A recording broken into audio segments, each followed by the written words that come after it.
Hey everybody, Von here with the Vonster vlog, and welcome today. What day is it, Z? 82 of a year of yoga.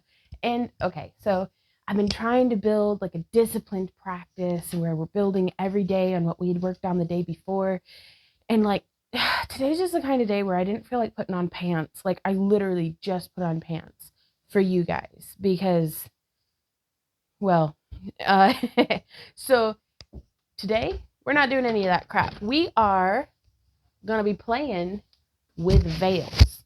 So this is something that I actually have this silk veil linked down in the video description because it is like the coolest, most affordable, fancy silk veil I've ever gotten. I need to figure out how to get the fold lines out of it. But if you do not have that on hand, a shawl, a scarf, I guess you could use a belt, but just watch out for the buckle. This is actually a curtain panel that was $8 at Walmart. And honestly, it works pretty amazingly as well. Like, I took these off the windows to play with them earlier. So, we are going to be getting just a little bit of veil work in today. And don't feel like you have to be standing to do this. I like it because it lets me take up more space.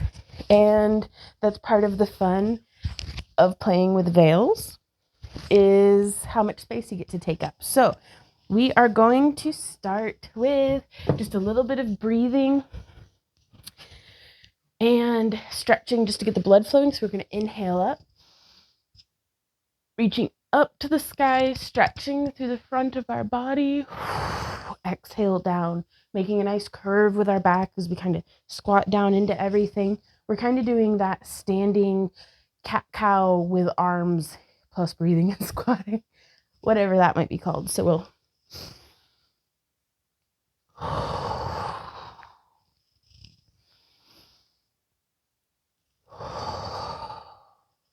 gonna make my stance a little bit wider so that my knees aren't over bending. Just a few more breaths like this. And you don't have to start out into a super deep squat. You could just be right here. But the more we do this, the more we can really start getting the blood flowing.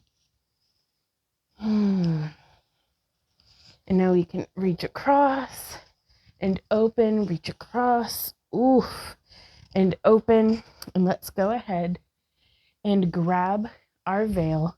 I'm not going to get too much into, in the world of technique, some people get a little caught up on like, well, this is how you hold the veil.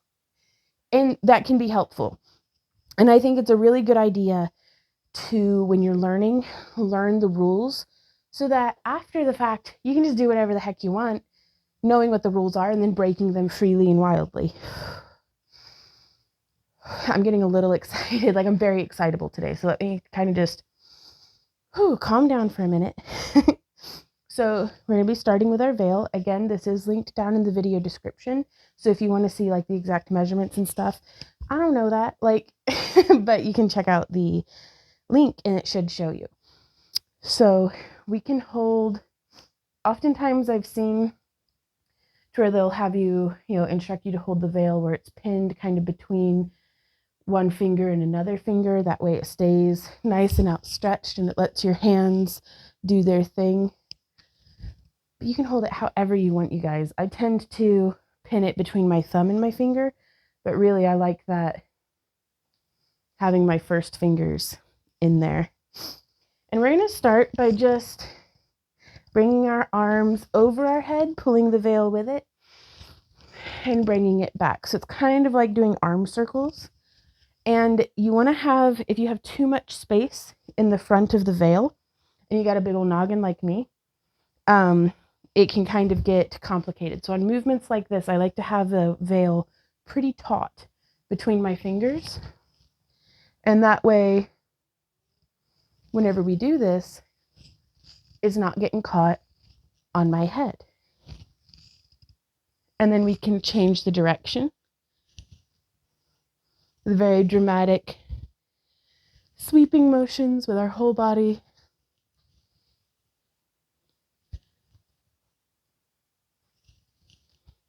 I've lost count. Then we'll take it back down over the front of us,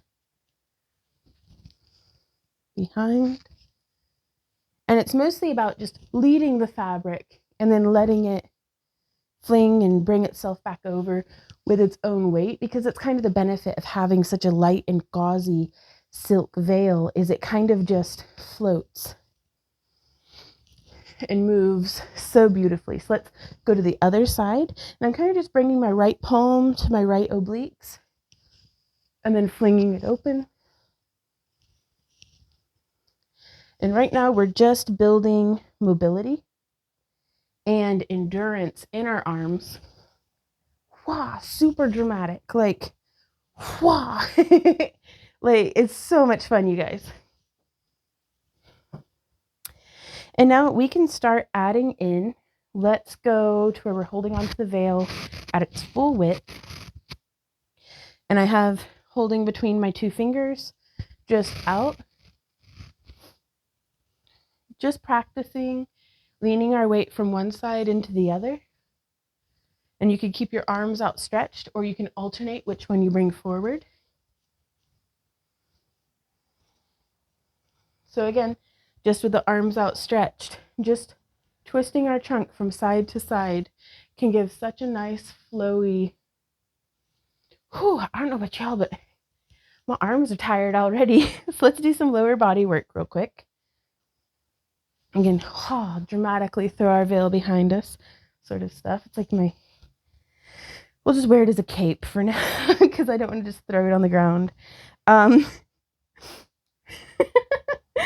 was the last time, it makes me feel like such a little girl again to have like taken down a curtain or a bed sheet and been like a dramatic diva. Like, so we are going to just do a couple of hip bumps.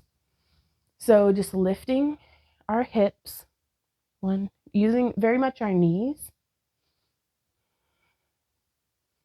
1, 2, 2, 2, 3, 2, 4, 2, 5, 2, 6, 2, 7, 8. And so now we can do bigger, more hippie hip bumps, throwing out to the side. So it's 1, 2, 2, 2, 3, 2, 4, 2, 5, 2, 6, 7, 8. Whew. Well, that's a little bit for our hips. And this one's for you, Lola. It really is. Well, for me too, because I wanted to do this. But I was thinking very hard about how you were like, you got any shimmies for us? So let's go back to the position we were in with our arms outstretched to the full width. I think it can be beneficial whenever, like if you're making your own veil, to have about a foot or so of fabric that extends beyond your fingertips, because it gives such a nice, like, flowy, like just this movement here. We have our hands in the full width of the veil and the movement that we're doing. And you'll notice I have it folded over my fingertips like this. And we're just sweeping our hands into the middle and coming up. So middle down and up. And it's almost as though we're just making figure eights. Ooh, it's caught on my mic. With our hands. So a figure 8. And the fabric just follows that so nicely. And now let's go back to that alternating. I know you can just rock from side to side.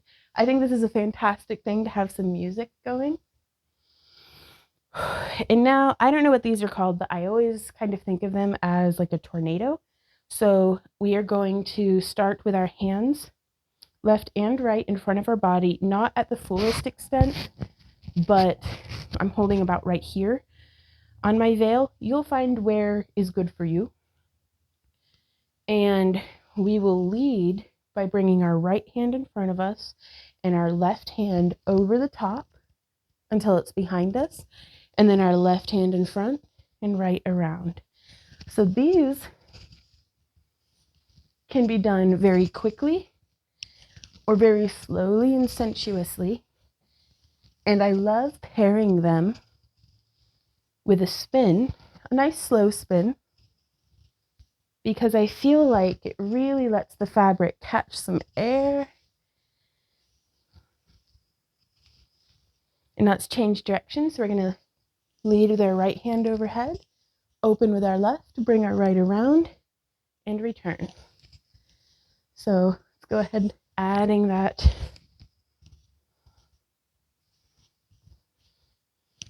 Ooh, I'm getting tangled on myself. It can be a very, very good idea to just drill these, because it's kind of like holding, like, did y'all ever get in trouble in school and have to like hold pails of water? Or even like this, but just holding your arms out straight can so challenge those muscle groups.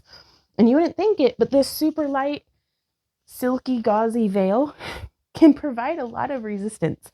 So we are going to keep just flowing around. We can change directions however we like, kind of coming. I also very much prefer, and I'm guinea pigging you guys too, because this is not yoga, but movement medicine. It's almost, this challenge is becoming more of, in my mind, as I think of what the rest of the year holds for us, it's more of a movement, like a movement medicine year, so, and yoga is such an excellent foundation for that. But stuff like this, like I've mentioned it before, but yoga and dance go so much hand in hand. So I'm going to take the veil at a full arm's width again. Coming around, I'm going to put my right hand behind my head, and then we can just take the left hand and do big dramatic sweeps. And you can, I always feel like a clumsy T-Rex because I'm usually coming through like, Z, you've seen me. But if you want to elegant, graceful it up a little bit, just putting your weight through your right foot, so some more balance practice here, and then being up on our left foot on our toe can really accentuate our form, and it gives us a lot more of that like springiness, so we can change the height. We can add dynamic movement by just switching our weight from foot to foot, or we can go into a spin, bring our hands together behind our head, and change arms. And I'm just doing, again, a great big figure 8, very dramatic in the front with the veil. And we can sweep around, bring it behind our head, and so I think that's going to be it for today, you guys. Hopefully you were able to grab a curtain or something and kind of play right along with me. But it definitely improved my mood. Not that I've been having a bad day, but who couldn't use another little mood boost? And thank you guys so much for joining me here today. I will see you all tomorrow for day 83. And until next time, you guys, keep on keeping on.